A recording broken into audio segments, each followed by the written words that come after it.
Hello YouTube, this is Raziel. In this video we're going to be discussing the synastry aspect of Venus and hard aspect to Pluto. Let's start off by describing the planets individually and what each one of them represents. Let's start with Venus first. So Venus I would say, and I know it might sound like a little fucked up to say this, but Venus is a bit superficial. Venus it's almost like it is truly a feminine energy. What Venus ends up showing to us and how it manifests, the energy is going to manifest in real life, is dependent on the relational aspect between the other planet. So it truly is a feminine energy. It works to seek balance, and it's again contingent on the other planet that's interacting with it. Deeply relational, deeply balanced, seeks to harmonize, again, self-sacrificing. But we're talking specifically about Venus and Pluto. So Venus is superficial, yes, a little bit. It represents our love nature. It represents how we may pursue a love interest, and it also can represent how we receive love too. So it speaks to our relational style, I guess I would say, and what you're specifically attracted to in relationships, what you seek in a relationship, what kind of experiences do you want to have when it comes to partnership, what you're innately drawn to. So Venus is super cool like that. So and I understand not everyone is really into love necessarily. I mean, we're living in different times now, and a lot of people are choosing to abstain from relationships, and we're starting to focus on ourselves. So your Venus sign is going to describe whether you have that capability, if you have that potential, if you're that kind of person who will choose to do that for some period of their life. So Venus, like I said, a little bit superficial, a little bit of like this happy little cute energy, like he, it's like fun, it's courtship, it's having experiences and the lighter side of life. So, it speaks of our flirtatious style. It speaks of our happiness, like how we, not exactly happiness, but, and it could also like kind of speak to money as well, like how we receive abundance and how we attract it into our lives. So that's what Venus specifically kind of goes into. Now Pluto is almost like the complete opposite. Pluto is like serious fucking business. I mean, it scares off a lot of people. I feel like a lot of people, if they were, and this is the purpose of this video, is to kind of let people know that it's not going to be this shallow, superficial relationship by any stretch of the imagination. It's going to push you to your limits and basically force you to transform. And,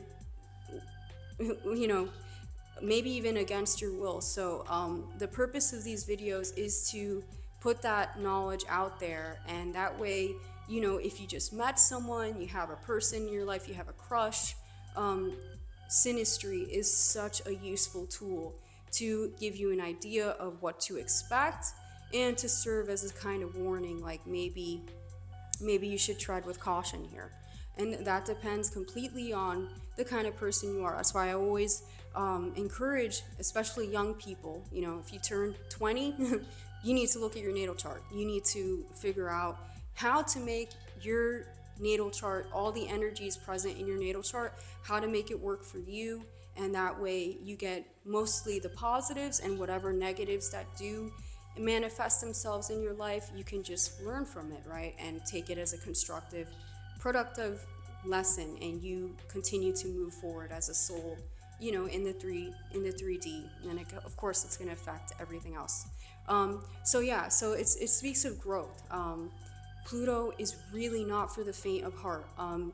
It's dark, like, especially in connection to Venus. Well, maybe not as bad, because Venus will kind of soften, harmonize things. But with Venus and Pluto, it's definitely going to be lustful, right? And almost unapologetically so. You might definitely lose some inhibitions if you're the Venus person and be surprised of the sexual nature of the relationship. It's going to be extremely intimate as well. I think a good representation of a Venus-Pluto relationship is the movie Secretary, which was a movie with, I believe his name is David Spader and Maggie Gyllenhaal, who's an amazing art actress. Basically, like, they have this forbidden office affair. Basically, it's the attorney and his secretary, and it gets like BDSM-y, but basically, especially right from the beginning of the onset of the relationship, it had such a personal and intimate tone. Again, this is very Pluto. This is very probing. He asked her very personal questions, and he kind of like saw right through her. And she had some issues. She had issues with self-harm.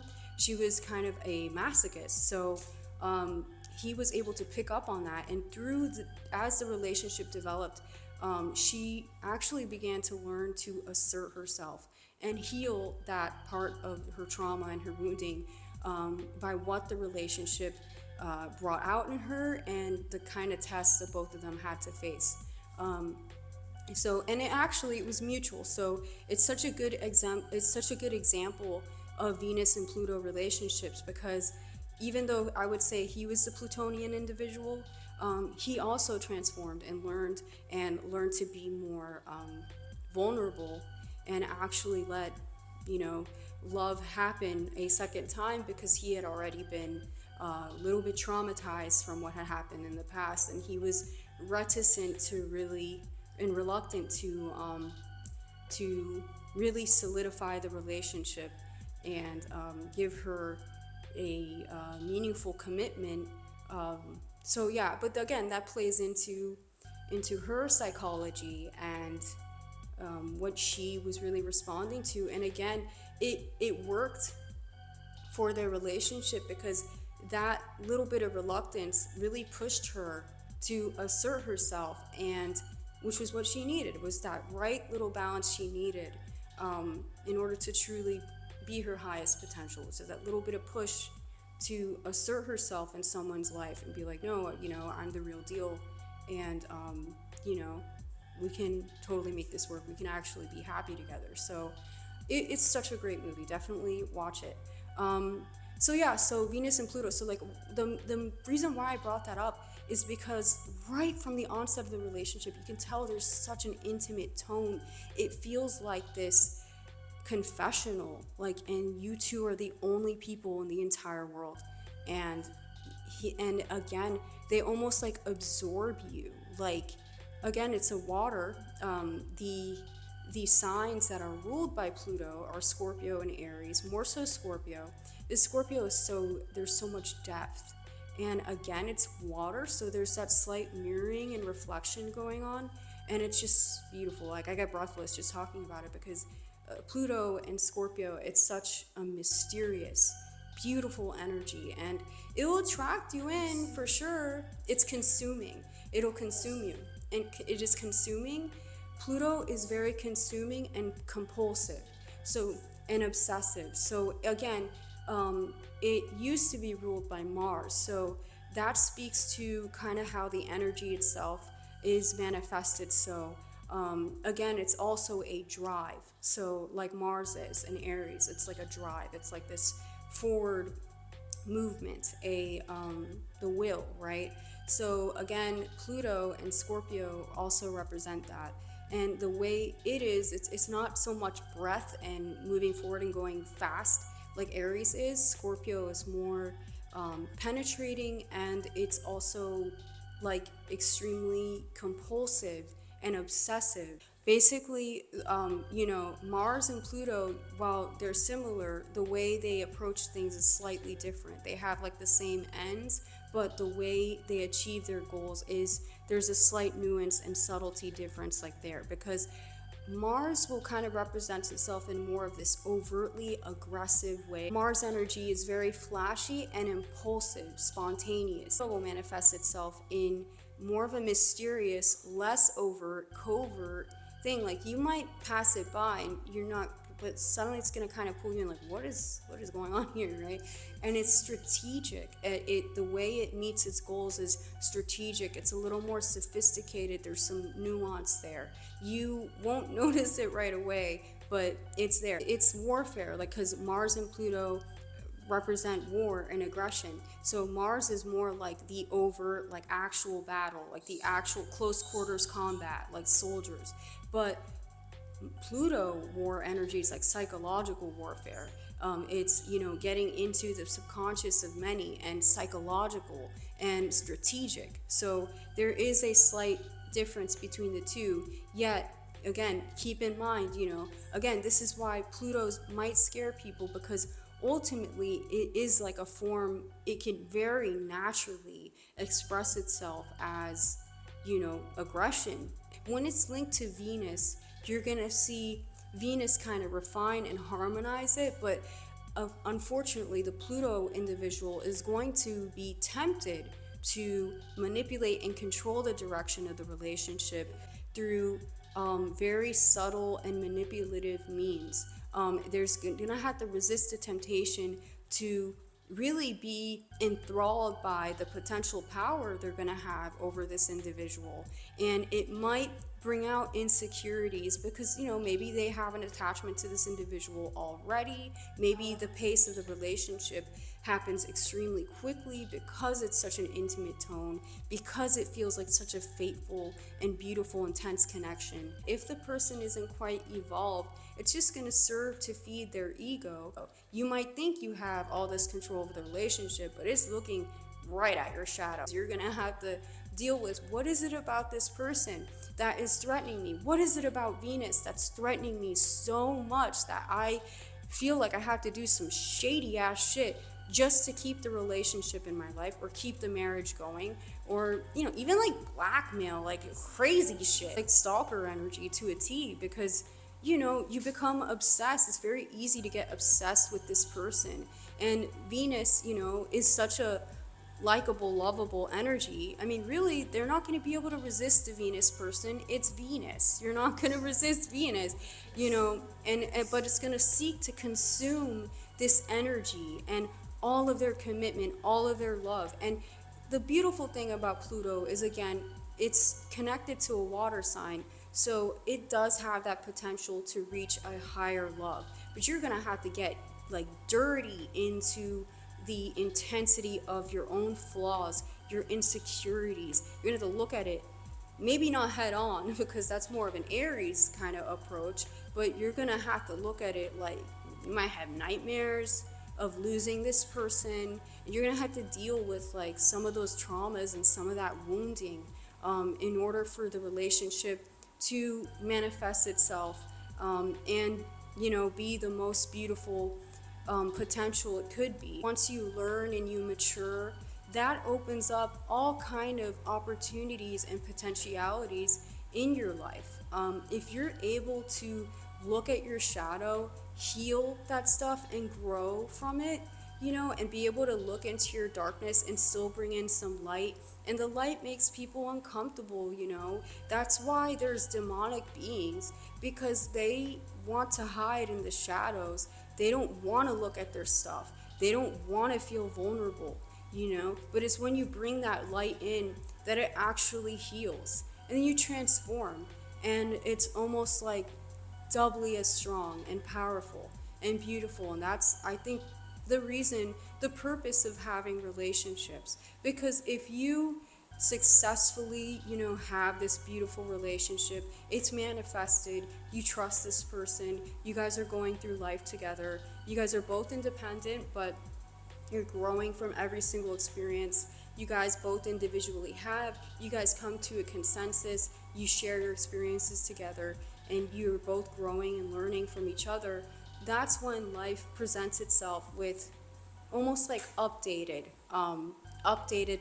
opportunities based on how much you've learned and grown from it. Again, like, I'm kind of like the person like, do no harm, because I don't know how it is that people actually believe that they can be fucked up to one another and not think that there's going to be a consequence, because that's just spiritual law right there. It does come back to get you, either in the short term or the long term. I would say for myself personally, I get instant karma, and I'm blessed because of that. I knew that since I was a child. I'm like, okay, I can't be mean like all these other motherfucking kids, because I'll like trip and fall. exactly the minute I even try some shit. And I learned at the age of 5, I swear to God, at the age of 5, I was like, yeah, karma is real, and I can't even play around like that because I get instant karma. Because I just feel like, not at the risk of sounding slightly narcissistic, but it's almost like God expects better from you, and God expects better from all of us because you're gonna learn. Hopefully, you get that short-term karma, that instant karma, and you learn. That's the most important thing: is you learn and you modify your behaviors to be like, yeah, like let me make life work for me in a productive way instead of getting in my own way and being self-destructive and hurting other people, thinking I'm hurting them when you're just kind of just making things more difficult for yourself. But that's a completely different tangent, guys. So anyways, I hope you got a feel for Venus and Pluto energy. If you're more of a freedom loving person, tread carefully because this person's going to, it's just the way the energy manifests itself. It needs to have control. It'll absorb you in. It's beautiful, it's mysterious, it's lovely. So is Venus, of course.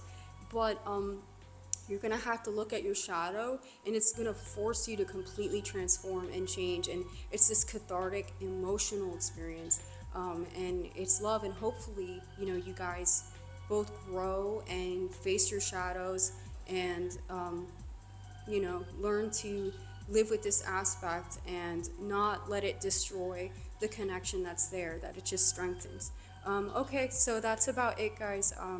Please, if you're enjoying the video, make sure to like and subscribe to the channel for similar content such as this. Leave comments, tell me your experiences with this aspect. How did this manifest itself with you and your person? How are things going on right now? What are some of the synchronicities you've had? Because that's what Pluto is going to do. It's like a direct connection to the divine because it's such a powerful, fateful, beautiful planet. Venus, of course. I feel like I really went on with Pluto, but Venus is love. Venus is partnership. Venus Venus, we all want Venus things in our life. So yeah, so please leave a comment, tell me your personal experiences, how are things going. I try to respond to everybody. So the purpose of this channel, I really want it to be kind of like a knowledge base, and we all kind of learn different like behavioral patterns, how to get the best out of these aspects, these planetary aspects with other people, and make it work for both people in the partnership. All right, guys, thank you so much, and I'll see you for the next video. Bye.